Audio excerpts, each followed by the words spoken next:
So hello guys, इंट्राडेच्या फुल कोर्सच्या technical अनालिसिसमध्ये आज आपण एक इम्पॉर्टंट टॉपिक कव्हर करणार आहोत आणि ते म्हणजे आहे सपोर्ट आणि रेजिस्टन्स. जसं हा मूवी बघितला असेल,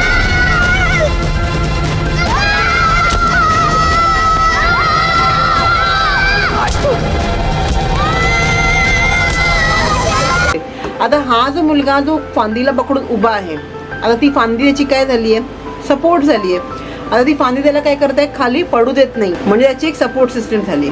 आता आणखीन एक उदाहरण घेऊया. एक्झाम्पल घ्या की तुम्ही खूप अभ्यास करताय, ओके, आणि खूप अभ्यास करून तुम्हाला परीक्षेत पडलेत किती, 85%. तुम्ही खूप खुश झाला आणि आता म्हणता की नाही, मला 90 अबाव हवेत, म्हणजे परत खूप अभ्यासाला लागतं, परत खूप अभ्यासाला लागतं, परत तुम्हाला पडले 85%. आता तुम्ही म्हणता नाही, काहीतरी चूक झाली, काहीतरी अभ्यासात कमी पडली, म्हणून तुम्ही परत खूप अभ्यासाला लागतं आणि तेव्हा पण तुम्हाला पडतं 85%. म्हणजे 85% काय झालं, तुमची रेजिस्टंट लेवल झाली आहे. म्हणजे तुम्ही 85%च्या वरती जाऊ शकत नाही आहे, जात नाही, जाऊ पाहत नाही. आता थोडं वेगळं उदाहरण देते. एक चॉकलेट आहे आणि चॉकलेटची प्राईस आहे 5 रुपीज, ठीक आहे. आता ते चॉकलेटची प्राईस 5 रुपीज आहे, ते 1000 लोक आहेत जी काय करतात, ती चॉकलेट 5 रुपयाचं चॉकलेट परचेस करतात, त्यांना ते आवडतं. मॅन्युफॅक्चरिंगला वाटलं की आता हे चॉकलेट माझं खूप फेमस आहे, मला काय केलं पाहिजे, त्याची प्राईस वाढवली पाहिजे, आणि मॅन्युफॅक्चरिंग त्याची प्राईस केली 10 रुपीज. आता ही जी 1000 लोकं आहेत, ओके, ही 1000 लोकं 10 रुपीजमध्ये शिफ्ट होणार का? नाही होणार. काही लोकांना याची प्राईस खूप जास्त वाटेल आणि काही लोकांना वाटेल की हां बाबा, मला चॉकलेट आवडतं, तर मी 10 रुपयाला पण अफोर्डेबल आहे, तर मी 10 रुपयाला पण हे घेऊ शकते. मग सपोज आपण बघूया 500 लोकं शिफ्ट झाली, 10 रुपयाचं चॉकलेट अजून पण खरेदी करते. म्हणजे काय झाली आहे, 5 रुपये झाली त्याची सपोर्ट सिस्टीम, जे आपण सपोर्ट नेहमी खाली असतं, म्हणजे 5 रुपये झाली त्याची सपोर्ट सिस्टीम, आणि 10 रुपये झाली आहे त्याची रेजिस्टंट लेवल. म्हणजे 10 रुपयाला ते चॉकलेट आतापर्यंत जात आहे, म्हणजे ह्या लेवलला असं हे चाललं आहे, 5 रुपयातून 10 रुपयाला, ठीक आहे. आता इथे आहेत किती, हा व्हॉल्यूम पण आपण पकडू शकतो. इथे ते 1000 रुपये होते, 1000 लोक होते, ते 500 लोक झाली आहेत, ठीक आहे. आता काय झालं, मॅन्युफॅक्चरिंग त्याची प्राईस आणखीन वाढवली आणि मॅन्युफॅक्चरिंग त्याची प्राईस केली 15 रुपये. मग आता ही काय झाली आहे, हे झालं आहे ब्रेकआउट. इथे काय झालं आहे, ब्रेकआउट. आताची प्राईस झाली आहे 15 रुपये. आता 15 रुपये, 500 लोक 15 रुपये पण शिफ्ट होतील का, की 15 रुपये त्यांना वाटेल का की 10 रुपयाला ठीक आहे, तर 15 रुपये पण अफोर्डेबल आहे? नाही. आता इथे काय झालं आहे, खूप कमी लोक झाले आहेत, कारण इथे खूप कमी लोकांना वाटतं की काय होतं, आता इथे 15 रुपये खूप जास्त प्राईस आहे, ह्या चॉकलेटची प्राईस 15 रुपयापर्यंत नसली पाहिजे. मग इथे काय झालं, सपोज 50 लोक झालेत फक्त, तर 50 लोकांना सस्टेन करणार आहे का, पुढे जाणार आहे का प्राईस? 15 रुपये हे 5 रुपयाचं चॉकलेट 15च्या वरती जाणार का? नाही जाणार. कधी जाईल ते 5 रुपयाचं चॉकलेट 15च्या वरती?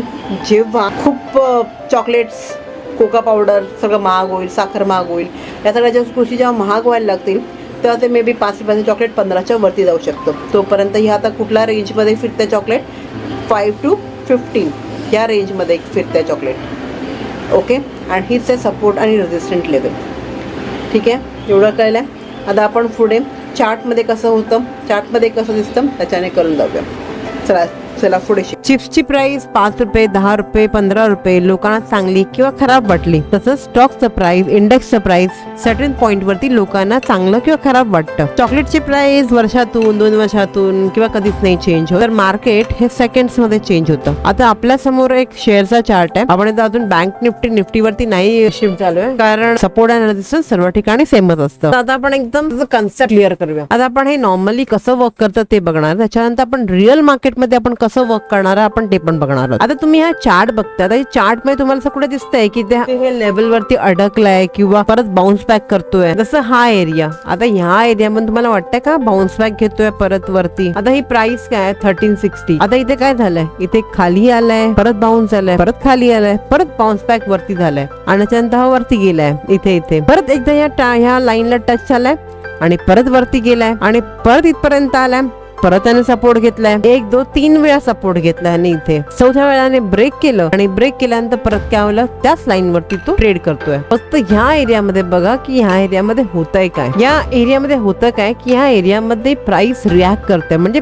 प्रत्येक वेळेला ह्या एरियामध्ये येते. आता याच्यामध्ये एक गोष्ट अशी आहे की ही ह्या इथे लाईनला खाली टच होतोय, असं विक खाली जाऊ दे, फक्त काय याची बॉडी टच होऊ दे किंवा विक टू विक पे टच होऊ दे, या लाईन वरती आलाय आपल्याला हे मेन इम्पॉर्टंट आहे. ह्या एरियामध्ये आलाय किंवा ह्या प्राइस रेंज मध्ये आलाय हे जास्त इम्पॉर्टंट आहे ते. आणि ह्याच एरियामध्ये आपल्याला बघायची आहे बाइंग आणि सेलिंगची अपॉर्च्युनिटीज. आता तुम्हाला इथे कळलं असेल या सपोर्ट वरती आलाय, सपोर्ट वरती इथे याने पिन बार बनवला आणि पिन बार बनवून हा काय झाला इथे याने हायला टच केलाय. आता तुम्ही कधी कधी ट्रेड घेऊ शकता, तुम्ही इथे ट्रेड घेऊ शकता, तुम्ही इथे ट्रेड घेऊ शकता. जोपर्यंत इथून ट्रेड घेतला तर कुठपर्यंत आलाय, वरती इथपर्यंत आलाय, तुम्ही इथे कुठेतरी ट्रेड घेऊ शकता आणि पुढे आल्यावरती पुढे पण तुम्ही ट्रेड घेऊ शकता. इकडे आला ह्या रेंजला परत आलं, इथे पिन बार बनवलं, काही पॅटर्न बनवलं, ओके, तर काही रेंज बनवलं, तर तुम्ही इथून काय करू शकता, ट्रेड घेऊ शकता परत. आता इथे ह्याने ऑलरेडी ह्या एरियाला खूप वेळा टच केला, समजा 1 2 3 4 आणि 5 बार या त्यांनी या एरियाला टच केलाय आणि 5वी बार त्याने काय केलंय, 5व्या वेळेला काय केलं त्याने पिन बार बनवला आणि त्याच्यानंतर मार्केट अप झालं.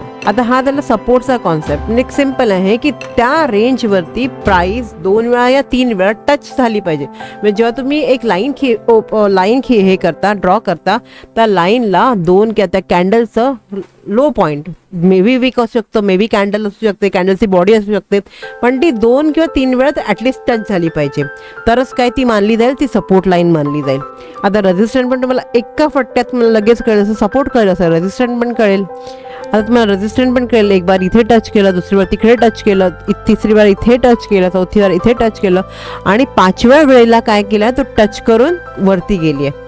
म्हणजे सपोर्ट आणि रेजिस्टंट लेवलला मार्केट फिरतंय, तुम्ही त्याच्यामध्ये पण एंट्री घेऊ शकता किंवा जेव्हा सपोर्ट किंवा रेजिस्टंट लेवलच्या वरती जेव्हा जातं मार्केट, ओके, तिथे पण तुम्ही ट्रेड घेऊ शकता. म्हणजे काय होतं, मार्केटचं ट्रेंड चेंज होतं. आता ह्याच काळाला रेजिस्टंट लेवलला काय झालं, त्याने इथे बेरिश एनगल्फिंग पॅटर्न बनवलाय आणि बेरिश एनगल्फिंग पॅटर्न बनवल्यानंतर काय झालं, मार्केट डाऊनला गेलं. म्हणजे आपण इथे पण ट्रेड घेऊ शकतो. ओके, तुम्ही सपोर्ट अँड रेसिस्टन्सच्या लेवलमध्ये आतमध्ये पण तुम्ही ट्रेड घेऊ शकता. ते खूप चांगले ट्रेड अवेलेबल मिळतात आपल्याला.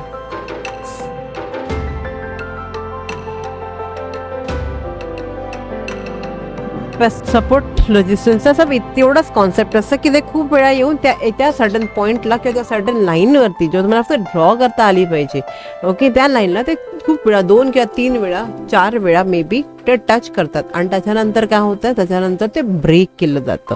सपोर्ट अँड रेजिस्टन्सची लेवल ब्रेक होते आणि मार्केट वरती किंवा खाली जाऊ शकतं. तर कधी कधी काय असतं ना, त्या सपोज एक लाईन आपण घेतली, तिथे ट्रेंड लाईन आपण ड्रॉ केली, तर कधी कधी तेवढी ॲक्युरेट नसते. लाईन खूप जास्त म्हणजे माझ्या मते मला लाईन्स खूप चांगलं कम्फर्टेबल वाटतात, कारण तिथे डिसिजन मेकिंग खूप इझी असतं. तर कधी कधी काय असतं ना, 2 प्रकारचे ट्रेडर असतात, ओके, ते ह्या लाईनच्या वरती गेलं की बाईंग करतात आणि खाली गेलं तर सेलिंग करतात, सिम्पल.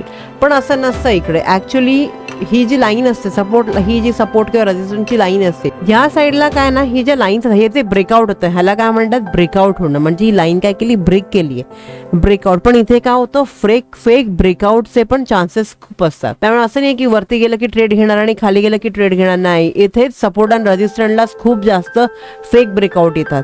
त्यामुळे ह्या लाईन्सला, म्हणजे ह्या लाईनच्या जर वरती गेलंय तर मग ट्रेड घेणं तो खूप डिसिजन घेऊन घ्यावं लागतं. कधी कधी काय होतं, हा ट्रेड गेला, इथे आलाय, याच्यानंतर काय केलं याने, ह्या ट्रेड नंतर त्याने इथे खूप वेळ टाइम स्पेंड केलाय आणि त्याच्यानंतर तो वरती गेलाय. आता नॉर्मली बिगनरचे ट्रेडर काय करतात, इथपर्यंत आलं, इथे याने एंट्री घेतली, इथे वरती आलाय आणि इथे काय झालंय, टाइम स्पेंड केल्यामुळे त्यांच्या मनात भीती वाटायला लागते की आता ह्याच्या पुढे नाही गेलं तर, किंवा ह्याच्यानंतर खाली आलं तर, किंवा इथे प्राइस मध्ये चेंजेस झाले तर. त्यामुळे हे लोक काय करतात, इथेच काय करतात, आपला एसएल देतात, ते वेट नाही करत. त्यामुळे काय असतं, ज्या सपोर्ट किंवा रेजिस्टन्सच्या लाईनला, ह्या लाईन्सला कधीही ट्रेड घेताना वेळ घेऊन आणि खूप इम्पॉर्टंट डिसिजन्स घेऊनच, बघूनच, मार्केट बघूनच काय करायचं, ट्रेड घ्यायचा. मग त्याच्यापेक्षा आपण काय करू, एक बॉक्स तयार करूया आणि ह्याच्यामध्ये काय झालं, या बॉक्समध्ये आपले लाईन्स आलेत, आपली टॉप पासून बॉटम पर्यंत लाईन्स आहेत. हे आपलं रेजिस्टंट लेवल झालं. 30 पॉईंटचा आपण रेजिस्टंट लेवल म्हणजे 2% आपण अप्रॉक्सिमेटली एक झोन बनवला इथे. सिमिलरली आपण इथे तसाच सपोर्ट झोन पण करू शकतो. या दोघांची ते विक सेम लेवलला आहे. इकडे नाहीये, इथून हा खाली गेलाय पण इथे टच झालाय. इथून ह्याने ब्रेकआउट घेतला तर ह्याला काय म्हणणार फॉल्स ब्रेकआउट. जागेतला सांगितलं होतं ना मी, इकडे इथे आलाय पण इथून परत तो काय केलाय वरती गेलाय, खाली नाही आलाय. तर ह्या जे पॉईंट्स असतात ना हे या रेजिस्टन्स आणि सपोर्ट लेवलला जे पण एंट्री घेतात ओके, त्यांनी खूप विचार करून एंट्री घ्यायची. बाकी तुम्ही फिर या लेवलला आपले सपोर्ट आणि रेजिस्टन्सच्या आतमध्ये तुम्ही एंट्री करू शकता. तिथे तुम्ही चांगले ट्रेड तुम्हाला मिळू शकतात. पण जेव्हा सपोर्ट आणि रेजिस्टन्सच्या खाली जर ब्रेकआउट होत असेल तेव्हा मग कधी कधी फॉल्स ब्रेकआउट ह्याचे चान्सेस जास्त असतात. तेव्हा इथे खूप डिसिजन घेऊन मग ट्रेड घ्यायचा असतो. आता इथे याने एकदा टेस्ट केलंय, इथे ब्रेकआउट घेतलाय पण हा ब्रेकआउट नाही चाललाय, म्हणजे फेक ब्रेकआउट आला. इथे याने आणखीन इथे टच नाही केलंय पण ह्या लेवलला यायचा त्याने प्रयत्न केलाय पण नाही येऊ शकला. पण ही पण आपण लेवल काय करू, आपण हाय पण काय करू, आपण काउंट करू याच्यामध्ये.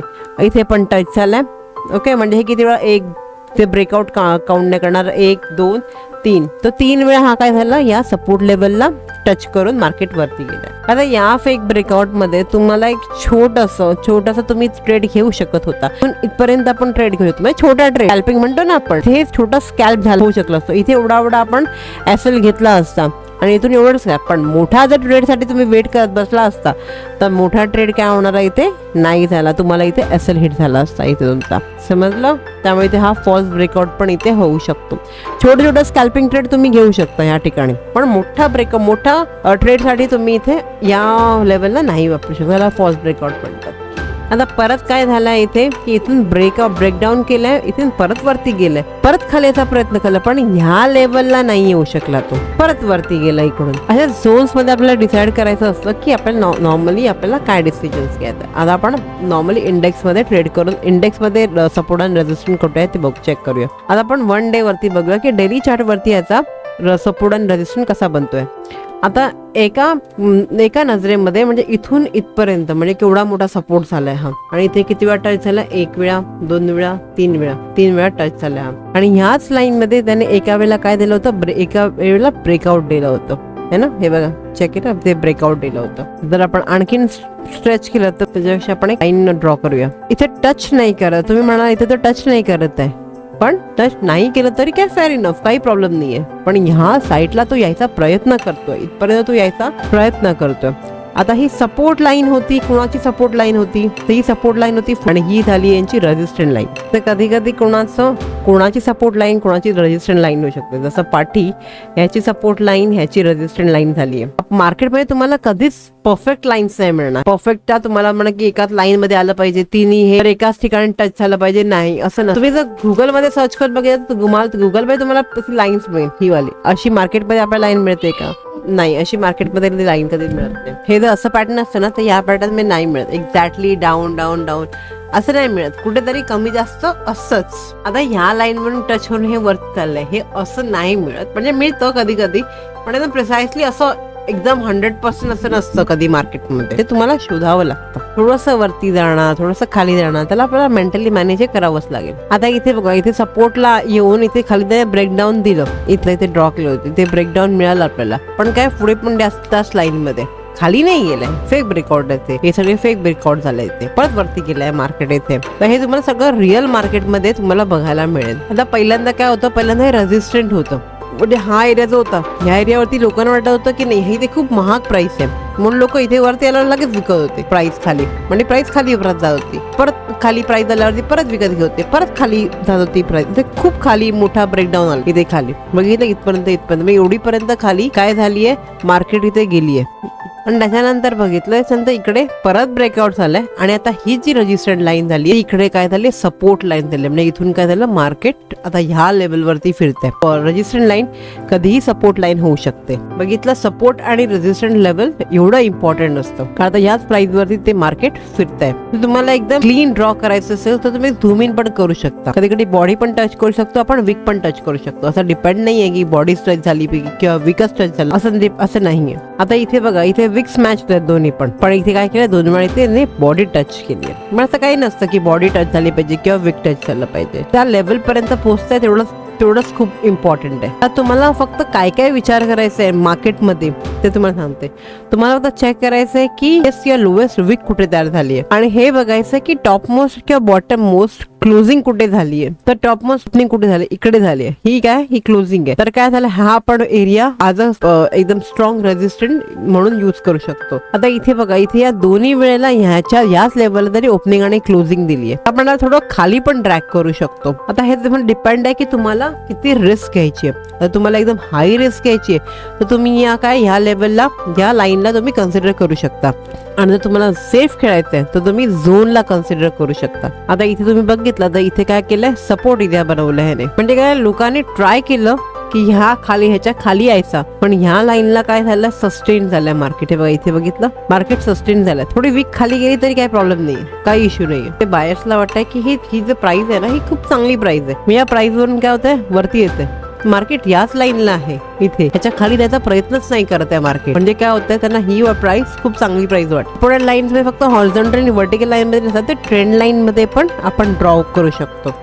बघितलं, इथून ट्रेंड लाईन म्हणते, इथे काय केलं, इथे टच केलाय 1 2 3 4 ह्या साईडला. एकदम सिम्पल आहे. जितकं तुम्ही याच्याबद्दल खूप जास्त विचार करायला की काहीतरी सपोर्ट आणि रेजिस्टन्स म्हणजे काहीतरीच आहे, आपल्याला नाहीच कळणार, असं काहीच नाहीये. सिम्पल आहे. जिथे ज्या बॉटमला 2 किंवा 3 वेळेला कॅन्डल टच करतात तिकडे एक लाईन करायची, ती आपली सपोर्ट लाईन झाली. तसंच वरती आहे, वरती ज्या अपर साईडला 2 किंवा 3 वेळा कॅन्डल जिथे टच झाली आहे किंवा असं वीक टच झालाय, तिथे आपण एक लाईन करायची, म्हणजे काय झाली, ती रेजिस्टन्स लाईन झाली. सिम्पल, एवढं सिम्पल आहे. याच्याशिवाय काहीच असं मार्केट, असं काही सपोर्ट आणि रेजिस्टन्स मध्ये असं काही मोठं असं काही शिकण्यासारखं किंवा असं काही नाही है ना. इकडे पण वरती टॉप टू टॉप आणि ट्रेंड लाईन मधली आहे, इथे पण असंच आहे. पण सपोर्ट अँड रेजिस्टन्स का इम्पॉर्टंट आहे, हे खूप मोठा आस्पेक्ट आहे. तुम्ही सपोर्ट अँड रेजिस्टन्स इतकं सिम्पल आहे की फक्त लाईन टच काही झालं, पण तुम्ही या सपोर्ट आणि रेजिस्टन्स मध्ये ट्रेड घेऊ शकता. म्हणजे या सपोर्ट रेजिस्टन्स मध्ये मार्केट फिरतंय, म्हणजे कुठे ते अप होते, सपोर्ट लाईनला जायचा प्रयत्न करते किंवा ते रेजिस्टन्स लाईनला जायचा प्रयत्न करते, किंवा त्याच्यामध्ये तुम्हाला किती अपॉर्च्युनिटी आहे. ओके, ह्यामध्ये मार्केट 3 किंवा 4 वेळा ट्रॅव्हल करू शकतं. म्हणजे 3 किंवा 4 तुम्हाला ट्रेडिंगची अपॉर्च्युनिटी मिळते आणि रिस्क खूप लो लेवलला, खूप कमी याच्यामध्ये झालंय. तुम्हाला मेन तर काय ना, चार्टशी बोलायला शिकलं पाहिजे. तुम्हाला कळलं पाहिजे की चार्ट नेमकं तुम्हाला सांगतं काय, इथे बायर्स काय आहे, इथे सेलर्स कुठे आहेत, कुठे सेलर्स वीक पडतायत, कुठे बायर्स जास्त स्ट्रॉंग होत आहे. जसं इथे बायर परत स्ट्रॉंग झालेत, म्हणजे काय, इथे प्रिव्हियस हायला, ह्या हायलाने टच नाही केलंय. म्हणजे या बायर्स मध्ये काय इतका दम नाहीये आणि नाही सेलर्स मध्ये पण दम आहे. परत इकडे झालंय, इथे बायर्स स्ट्रॉंग झालेत आणि आता कुठे किती स्ट्रॉंग झालेत, त्याने प्रिव्हियस हायला त्याने तोडलंय, हावी झालेत आणि सेलर्सने परत मार्केटला खाली घेऊन गेलं. त्यामुळे सेलर्स म्हणाले की नाही, आता ह्या लेवलला खूप जास्त प्राइस आहे, ह्याच्यावरती जाणं शक्यच नाहीये, म्हणून परत खाली आली आहे प्राइस. आता सेम टू सेम आपण पॅटर्न बघूया बँक निफ्टी मध्ये. बायर्स आणि सेलर्स भांडणं करतात, कोणावरती येणार खाली राहणार. ठीक आहे, एवढंच असतं. मला चार्टशी बोलता आलं पाहिजे. ठीक आहे, की चार्ट काय बोलते तुम्हाला समजलं आलं पाहिजे.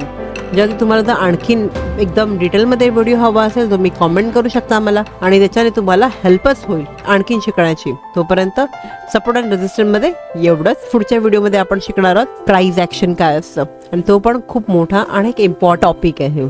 तोपर्यंत टाटा, बाय बाय.